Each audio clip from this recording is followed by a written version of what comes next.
সম্প্রতি তৌহিদি জনতার বাধার মুখে জয়পুরহাটে নারী ফুটবল দলের একটি ম্যাচ পণ্ড হয়ে যায়। তৌহিদি জনতার বাধার মুখে পড়ে সম্প্রতি কয়েকটি আয়োজন বন্ধ হয়ে যায়। অল্প সময়ের ব্যবধানে বেশ কয়েকটি ঘটনা ঘটেছে, যা আলোচনা সৃষ্টি করেছে সাধারণের মাঝে। এবার সেই তৌহিদি জনতার বাধার মুখে পড়লেন অভিনেত্রী অপু বিশ্বাস। এমন ঘটনায় রটেছে চারিদিকে। বিশ্বস্ত সূত্র থেকে আমরা একটা তথ্য পেয়েছি, যা জানলে আপনি বলতেই পারেন এসব আসলে গুজব। আসল ঘটনা কি, বিস্তারিত থাকছে এই প্রতিবেদনে।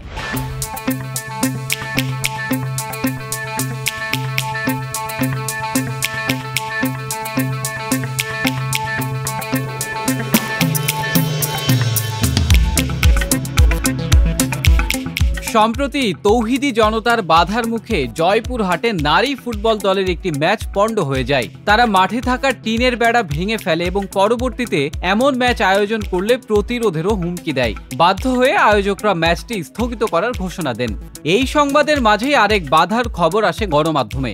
29 জানুয়ারি চিত্রনায়িকা অপু বিশ্বাসের একটি রেস্টুরেন্ট উদ্বোধন করার কথা ছিল, তবে বাধার মুখে তিনি আর সেই রেস্টুরেন্ট উদ্বোধন করতে পারেননি। জানা যায় ঢাকার কামরাঙ্গীরচর এলাকায় একটি রেস্টুরেন্ট উদ্বোধনের কথা ছিল এই অভিনেত্রীর।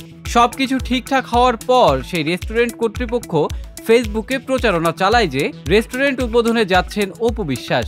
এমন খবর ছড়িয়ে পড়ার পর সেখানকার স্থানীয় কিছু মানুষ ফেসবুকে লেখালেখি করেন এবং প্রতিবাদ জানান। বিষয়টি রেস্টুরেন্ট স্বত্বাধিকারীদের হয়ে কামরাঙ্গীরচর থানা পর্যন্ত গড়ায়। কামরাঙ্গীরচর থানার ভারপ্রাপ্ত কর্মকর্তা জানান, উদ্বোধনের জন্য অপু বিশ্বাসকে আনবে রেস্টুরেন্ট কর্তৃপক্ষ। যখন এমন প্রচারণা শুরু করেছিল তখন হুজুররা আপত্তি জানান। এখানে 2 শতাধিক মাদ্রাসা আছে। ফেসবুকে হুজুররা প্রতিবাদ জানান। তারা বলেছিলেন অপু বিশ্বাসকে উদ্বোধনে আনা হলে বিশৃঙ্খলা করবে। ওই কর্মকর্তা ফেসবুকে সেই লেখালেখির স্ক্রিনশটও পেয়েছেন বলে জানান। এই ঘটনার পরেই রেস্টুরেন্ট কর্তৃপক্ষ চিত্রনায়িকা অপু বিশ্বাসকে দিয়ে উদ্বোধনের সিদ্ধান্ত থেকে সরে আসেন। এ বিষয়ে বিশ্বস্ত এক সূত্র বলছে, তৌহিদি জনতার বাধার বিষয়ে অপু বিশ্বাস কিংবা তার সংশ্লিষ্ট কেউই কিছু জানতেন না। তাদেরকে বলা হয়েছিল একটি যান্ত্রিক ত্রুটির কারণে ওপেনিংটা হচ্ছে না।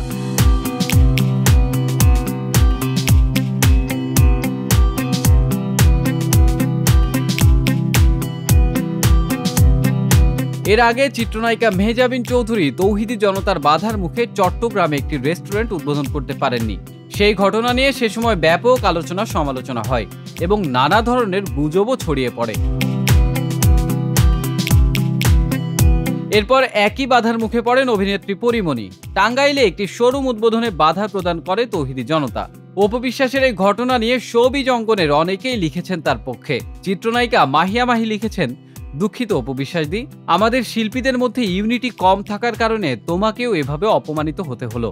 তা না হলে মেহজাবিন পরিমণির পর কোনো শিল্পীদের এভাবে অপমান করার আগে 5000 বার ভাবতে হতো। একই বিষয়ে একটি সংবাদ মাধ্যমের খবরের লিঙ্ক পরিমণি তার ফেসবুক ওয়ালে শেয়ার দিয়ে লিখেছেন, মজা না, মজা মজা। তবে শোরুম উদ্বোধনে বাধার ঘটনায় অনেকে মন্তব্য করলেও এখন অবধি নিজে থেকে কোনো মন্তব্য করেননি অভিনেত্রী অপু বিশ্বাস।